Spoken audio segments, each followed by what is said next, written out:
Ini sambungan 2.1.7 iaitu bahagian jadual penawaran pasaran dan juga keluk penawaran pasaran.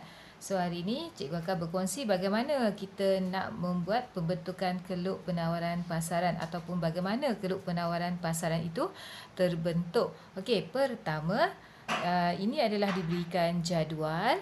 Okay, daripada jadual ini kita akan lihat ini adalah kolom harga.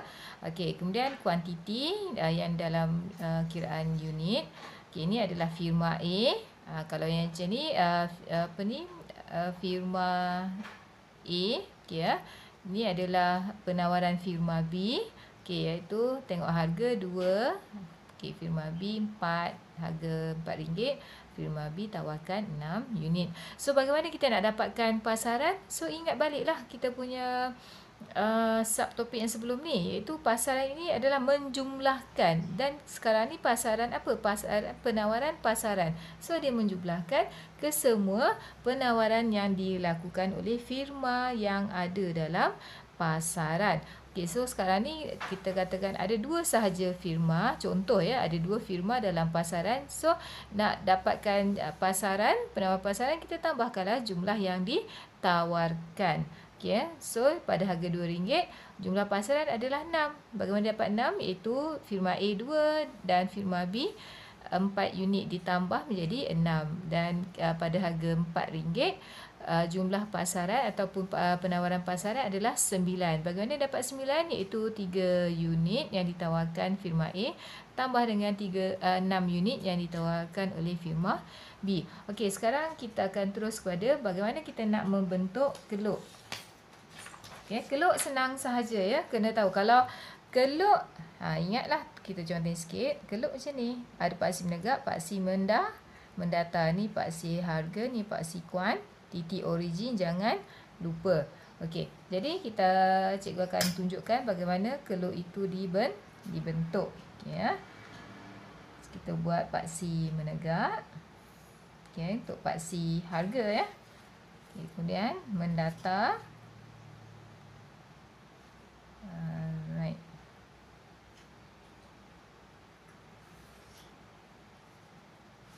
Ya. So, kita tulislah harga RM, ni adalah kuantiti unit. Okay. Dan jangan lupa origin, buat terus origin. Okay. Sebab origin tak buat memang akan hilang markah. Okay. So selang-selang untuk harga dan juga selang-selang untuk paksi kuantiti. Okay. So cikgu ambil 2 cm 2 unit. So 2, 4. Okay. So kita tengoklah, plotkan sekarang untuk firma A. Pada harga RM2, mana harga RM2? Yang ni ke? Salah ya. Tengok paksi harga. Ni paksi harga. Okey, ni RM2. Kuantiti yang ditawarkan adalah 2 unit. So di sini, ya. Dan buat garis putus-putuslah. Tepat pada koordinat yang kita nak tanda, yang kita dah pasti. Okey, so yang kedua, pada harga RM4, berapa yang ditawarkan? Yes, good ya, RM3. So ini harga RM4 yang ditawarkan di mana? 3 unit. Okey, 3 unit adalah antara 2 dan 4 di sini. Tak payah tanda apa-apa di sini ya, sebab kalau tanda dia akan menyebabkan selang-selang itu dah jadi salah. Okey, so kita pointkan dia.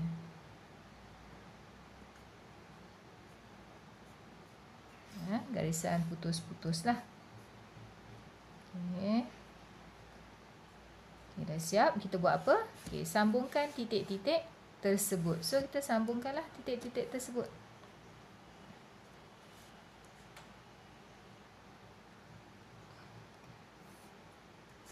Okay, ni siaplah dan ditandakan SS. Hujung-hujung atau sebelah-sebelah ya. SS menunjukkan keluk penawaran. Okey, kalau kita tengok dia mencerun ke atas dari kiri ke kanan dan namakan keluk ini keluk penawaran A. Ya. Okey, kemudian siap kita buat keluk firma ya. Firma B pula. Sama juga buat apa ni, garisan menegak paksi. Ini adalah paksi harga, ya, dan juga paksi kuantiti. Okey, di sini. Okey, ya. Ini kuantiti, unit, jangan lupa ya. Ini adalah paksi harga, tulis dulu. Dan jangan lupa origin. 3 perkara ni buat dulu. Okey ya. Kemudian baru kita tengok buat selang-selang untuk harga. Okey, sama je selang-selang harga ada 2 saja. Nak buat sini pun tak apa. 2 4 sini 6. Tak ada masalah. Nak sambung 6. Nak sambung sampai 10 pun boleh, tapi tak perlu sebab kita hanya 2 harga sahaja ya. Okey, kemudian dekat sini pun samalah. Ya, ni 2 4 6. Ya. Dan kita pointkan, koordinatkan dia. Pada harga RM2, kuantiti yang ditawarkan firma B adalah 4. So, di mana? Ya, di sini. Bukan, oh, di sini. Ni salah ya. Pastikan betul-betul. Ni paksi harga. Okey, paksi kuantiti. Ya, so di sini. Ya. Dan buatkan garis putus. Kak cikgu memang suruh ya, kamu buat pangkahkan di sini juga ya. Okey, kemudian RM4, kuantiti yang ditawarkan adalah 6 unit. So, mana? Di sini. Ya.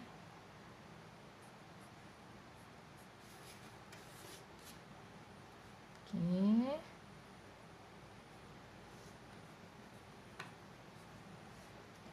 Right.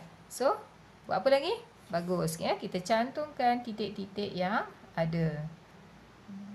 Okey. Lepas tu, okey, tandakan S hujung ke hujung. Ni keluk apa tadi? Ini adalah keluk penawaran B, ya, firma B. Okey, dan seterusnya kita akan buat bagaimana keluk penawaran pasaran pula, iaitu kita campur 2 keluk ini, maka tahsillah keluk penawaran pasaran. Ya. Mesti selari ya kalau nak buat pembentukan keluk, kita nak tunjukkan bagaimana keluk itu terbentuk, so kena selari. Jangan 1 2 di atas, 1 di bawah, tak boleh. Dia mesti selari.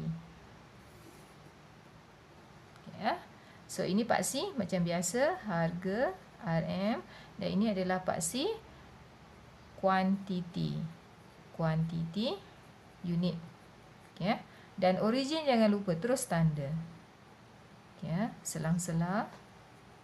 Okey, kemudian selang-selang untuk unit, untuk kuantiti. 2 4 6 8. Alamak, tak cukup.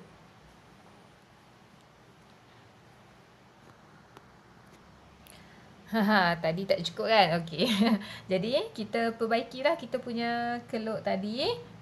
Tadi cikgu buat tengah sikit kan. Jadi dia tak cukup. Jadi padamkan balik ataupun guna kertas apa ni yang lain, buat ya, hujungkan sedikit. Ya, jadi ini sekarang dah cukup. Okey, kita sambung tengok pada harga RM2, pada harga RM2 keluk pasaran adalah, okey, kalau kita tak ada tengok yang ni pun kita tengok ni ya. Harga RM2, firma A tawarkan berapa? 2. Firma B tawarkan 4. So 2 tambah 4 akan menjadi 6. So tandalah di sini 6. Ya. Dan kita okey, buat koordinatnya. Ya. RM2, penawaran pasaran adalah 6. Maka kita lihat pada harga RM4. Okey ya, pada harga RM4, yang ni berapa tadi? 3 kan? 3 sebab di antara tengah ni dan ada 3 yang ditawarkan, firma B tawarkan 6. So 3 dengan 6 sama juga 9. Okey ya. So 9 ada antara 8 dan 10. Okey, boleh juga buat 3 6 9 untuk paksi kuantiti, tak ada masalah sebabnya ini open ya. Dia tak diberikan selang-selang, so kita boleh buat sendirilah. Dia tak berikan untuk paksi itu berapa-berapa. Okey ya, dan buatkan garisan putus. Jangan straight line ya. Straight line tak boleh. Mesti garisan putus untuk koordinatkan harga. Untuk koordinat harga dan juga kuantiti. Dan kita buat apa sekarang? Ya, sambungkan titik-titik yang ada. Okey, titik-titik yang ada di sini. Ya, kita lihat titik P dan kita letakkan nanti ya. Okey, harga RM2, nak kita tandakan sebagai P. Kena pastikannya jangan pakai letak je P dan Q. Tengok mana satu. Betul ke ni? Salah. Okey ya. Harga RM2, dia punya titik adalah titik apa? Titik Q. Dan harga RM4 ditanda titik P. Ya. Dan hujung-hujung ni jangan lupa ya, atau sebelah-sebelah. Ini adalah tadi ini adalah keluk penawaran firma A. Ini adalah keluk penawaran firma B. Ini adalah keluk penawaran pasaran. Okay. Dan kalau kita lihat, dia mesti selari. Kalau kita nak tunjukkan pembentukan keluk yang ada mesti selari dengan keluk pasaran ya. Keluk A, keluk B dan keluk pasaran. So tengok paksi harga dia pun mesti selari. Itu yang dikatakan selari. Ya. Tak boleh buat dua di atas, satu di bawah macam tadi kan. Kita adjust, tak cukup. So adjustkan. Ataupun boleh kita nak kecilkan selang-selang untuk kuantiti. Boleh kita besarkan jadi 3, 6, 9 terus macam ni. Tapi cikgu nak buat, nak nampakkan perbezaan ya. Jadi cikgu buat selang-selang tu kecil. Jadi kita lihat keluk penawaran adalah lebih landai berbanding dengan keluk penawaran pasaran adalah lebih landai berbanding dengan keluk penawaran firma ataupun keluk penawaran individu lah setiap firma itu. Okey ya. Okey, boleh. Jadi daripada sini kita boleh tak nak terangkan tentang bagaimana pembentukan keluk tersebut. Ini kita membina keluk. Kalau kita nak terangkan, okey ya. Cikgu naikkan sikit ya.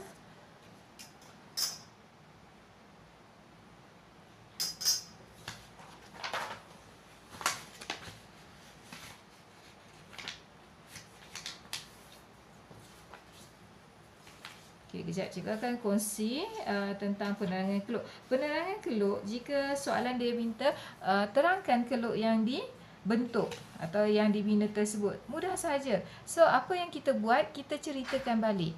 Okey ya. Okey, ini contoh penerangan. Okey ya.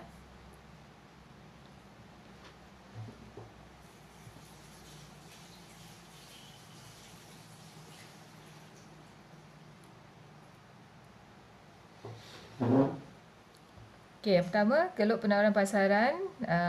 Penawaran pasaran terbit daripada keluk penawaran firma A dan keluk penawaran firma B. Ya, terbitan pada ni. Pada harga RM2, ni dia, pada harga RM2, penawaran pasaran ialah 6 unit.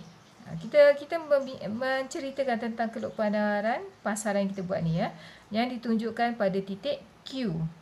Yang diambil oleh pada titik Q, iaitu menjumlahkan secara mendata penawaran firma A 2 unit dan firma B 4 unit. Ataupun arti kata mudah, yang ditunjukkan pada titik Q iaitu menjumlahkan penawaran firma A 2 unit tambah dengan penawaran B 4 unit. Okey, itu pun cukup ya. Apabila harga meningkat kepada RM4, penawaran firma A 3 unit ditambah dengan penawaran firma B 6 unit, maka penawaran pasaran adalah 9 unit yang ditanda pada titik P. Ya. Okey. Boleh? Penerangan yang seterusnya.